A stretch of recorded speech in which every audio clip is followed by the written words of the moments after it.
সোমা বলছি, সোমা মুখার্জি। এত কষ্ট হচ্ছে ভিতরে যে হসপিটালে বসে থাকতে পারছি না, আমাদের সব ডাক্তাররা সবাই খুব ডিস্টার্বড। আজকে তো ওপিডি বন্ধ রাখা হয়েছে। তোরা জানিস সমস্ত ঘটনা শুনলাম, যা যা মানে সত্যিকারের ঘটনা, যেটা আরজি করের ভিতরের যে ডাক্তার তারা তাদের বন্ধু বান্ধব মারফত এটা ছড়িয়ে মানে এসছে আমাদের কাছে। অ্যাকচুয়ালি যেটা ঘটেছে সেটা হচ্ছে, আমি শুনে তো মানে বিশ্বাস করতেও নিজেকে কেমন লাগছে রে। প্রত্যেকটা আমাদের ওয়েস্ট বেঙ্গলের প্রত্যেকটা মেডিকেল কলেজে, বিশেষ করে কলকাতার সরকারি মেডিকেল কলেজগুলোর প্রিন্সিপালরা, ডিপার্টমেন্টাল হেডরা, প্রিন্সিপালরা বিশেষ করে, তারা পাশ করানোর জন্য স্টুডেন্টদের কাছে রীতিমতো টাকা নেয়। যেসব স্টুডেন্টরা, ইন্টার্নরা, পিজিটিরা যারা ভালো করে ক্লাস করে না বা থিসিস তারা জমা দেবে, পিজিতে তো থিসিস জমা দিতে হয়, তো যারা MBBS final year final pass করবে না সাপ্লি পাইয়ে দেবে, ইন্টার্নের কমপ্লিশন দেবে না, ইন্টার্ন হওয়ার পর কমপ্লিশন না দিলে তারা রেজিস্ট্রেশন নাম্বার পাবে না, এই সমস্ত ভয় দেখিয়ে টাকা পয়সা নেয়। সমস্ত জায়গাতেই এটা আছে। এর মধ্যে সব থেকে নিকৃষ্টের থেকেও নিকৃষ্টতম হচ্ছে সন্দীপ ঘোষ, প্রিন্সিপাল, যে তোর ইয়ের আমাদের কি বলে আরজিকর মেডিকেল কলেজে। সেখানে ভাব যে ওনার একটা বিশাল নেক্সাস ছিল, যাতে উনি বেশ কিছু ইন্টার্ন, হাউস স্টাফ এদেরকে দিয়ে ওই নেক্সাসটা চালাতেন।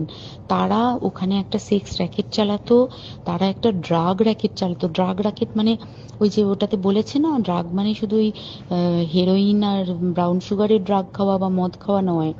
ড্রাগ মানে হচ্ছে যে কম দামি, কম টাকায় যে ওষুধ পাওয়া যায়, যে ওষুধ, ওষুধ না জল ভগবান জানে, সেই ওষুধের মানে কোটি কোটি টাকায় যে টেন্ডার বেরোতো, সেই ওষুধ নিয়ে ওষুধ কোম্পানিগুলোর কাছ থেকে কোটি কোটি টাকা, সেই সমস্ত টাকার একটা বড় অংশ যেত পার্টি ফান্ডে, বুঝতেই পারছিস তাহলে। সেই জন্য পার্টির একদমই কাছের উনি, পার্টির মানে একদম খোদ মানে ওপর লেভেলের একদম আসল জায়গাকার কাছে। তো এবার উনি এই যে নেক্সাসটা চালাতেন, তাতে রীতিমতো কোন ইন্টার্নকে উনি পাশ করাবেন, কোন পিজিটিকে উনি থিসিস কমপ্লিট করাবেন, সেগুলো সব ভয় দেখিয়ে টাকা নিতেন। আর তার হয়ে কাজ করতো ওই ইন্টার্ন হাউস স্টাফের একটা পুরো বড় নেক্সাস।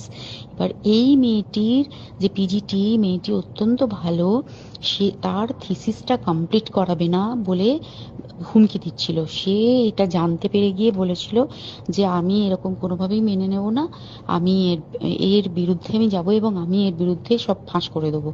তখন তাকে রীতিমতো ধমক দেওয়া হচ্ছিল। এটা চলছিল লাস্ট 6 মান্থস ধরে।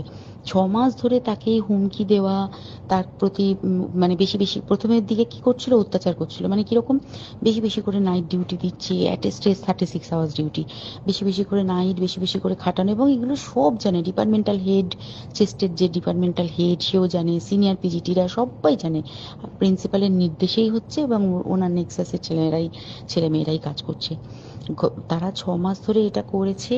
করার পরেও যখন ওকে আটকাতে পারেনি, তখন কি করেছে, ওই দিনকে ওরা ঠিক করেছে, যে দিনটাতে এই ঘটনাটা ঘটেছে, সেদিন কতখানি প্ল্যান্ড এবং গট আপ গেম দেখ।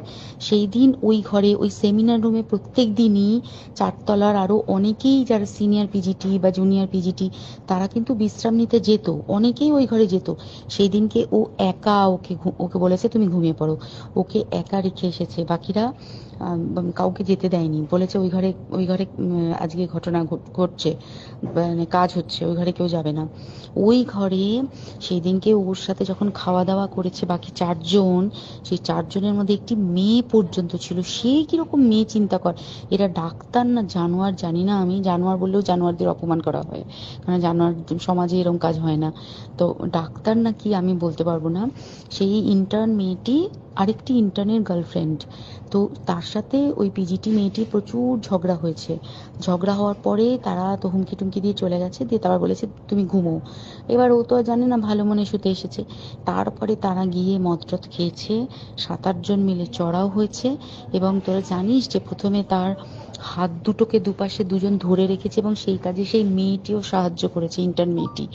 2 জন ওকে পা দুটোকে টেনে জরাসন্ধর মতো ছিঁড়ে ফেলেছে, মানে ছেঁড়ার মতো করে টেনেছে, যাতে পেলভিক বোন ভেঙেছে, গলার বোন ভেঙেছে। মানে কি বিপর্যস্ত মানে বিধ্বস্ত, কি নৃশংস অত্যাচার করেছে। ওকে উল্টো দিক করে শুইয়েছে, পিঠের ওপর দিয়ে বুট পরে হেঁটে গেছে, মাথাটাকে এমন থেঁতলেছে যে মানে স্কাল ফাল রাপচার হয়েছে।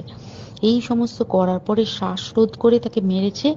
মেরে তারপরে আরো যেটা আরো ভয়ঙ্কর, যে একটা মৃত মানুষকে মিনিমাম ডিগনিটি দিতে জানে না।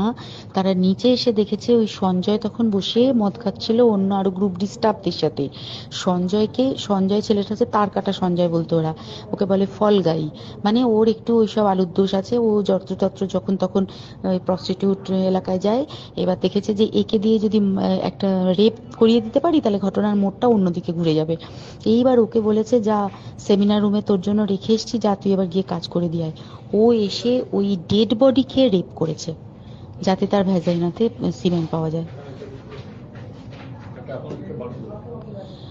তো এবার এই হচ্ছে, প্লিজ আমি নাম করে ফেললাম সবকিছুই। কতজন আমি যে নামগুলো পাঠিয়েছি, এই সব ডাক্তাররা, এরা সব জড়িত জানিস। কিন্তু কেউ কোনো প্রমাণ নেই, প্রমাণ লোপাটের জন্য। সেদিনকে ওই ইন্টার্ন এবং ডাক্তাররা যে ওইখানের যে বাথরুমটাতে হাত পা ধুয়েছে, রক্ত ধুয়েছে, সেইটাকে সাত তাড়াতাড়ি প্রমাণ লোপাটের জন্য ওই দেওয়ালকে ভেঙে দিয়ে তার মানে ওই বাথরুমের জায়গাটাকেই ভাঙতে হচ্ছে ওদের। ওখানে নাকি ওরা রুম বানাবে, কালকে দেখেছিস তোরা খবরে। আর বেশি বলতে পারছি না, মানে তোরা তো সবাই প্রোটেস্ট করিস, আমরা তো আমাদের দিক থেকে করছি, কিন্তু কিছুই হবে না। এই পোড়া দেশে কিছুই হবার নেই, শুধু ভেতরে ভেতরে গুমড়ে গুমড়ে কষ্ট পাওয়া। আর আগামী প্রজন্মের যে ডাক্তাররা বেরোবে, তারা যে ইন্টার্ন বা পিজিটি বা এই যাদের কাছে আমরা যাব ভবিষ্যতে, তারা কি ডাক্তার না কি আমি জানি না। কি নিয়ে তাদের কাছে আমরা যাব, আর কি করে বা আমাদের পরের প্রজন্মকে আমরা সুরক্ষিত রাখবো।